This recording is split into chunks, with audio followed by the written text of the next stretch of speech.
De Kolda à Thiès, de Thiès à la Libye, en passant par des pays comme le Mali, le Burkina Faso, entre autres, Yaya avait tenté l'aventure d'une migration irrégulière à l'âge de 22 ans, après son baccalauréat. Rejoindre les côtes espagnoles à bord de pirogues, c'était son ambition à l'époque. Depuis 2015, juste après mon bac, après on m'a orienté à IVS, je n'ai pas validé.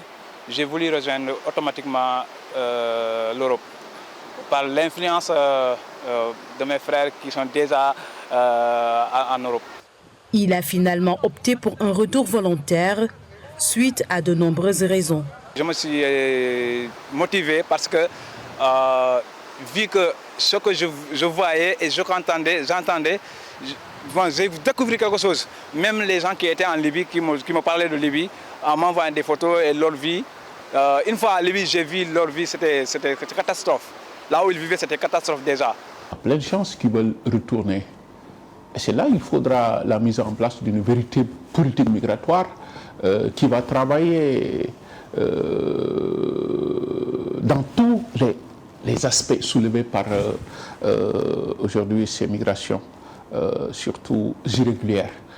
Changer de démarche, c'est ce que préconise le président de l'ONG Horizon Sans Frontières. Pour ce dernier, il faut la mise en place d'une commission indépendante de prise en charge du flux migratoire. Endeuiller toute l'Afrique, tout le Sénégal, je crois qu'il faudra une rupture totale dans le mode de gestion. Et c'est pourquoi nous estimons qu'il faudra changer de cliché. Voilà, ce logiciel doit disparaître.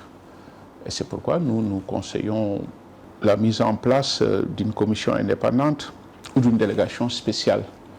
Inquiet de l'afflux des migrants aux Canaries, le Premier ministre espagnol Pedro Sánchez a effectué une tournée au Sénégal après la Gambie et la Mauritanie, principaux pays de départ. Rappelez que de janvier à août 2024, plus de 22 000 entrées ont été enregistrées dans les îles Canaries. Plus de 5 000 morts enregistrés, soit un taux de plus de 120% comparé à l'année 2023.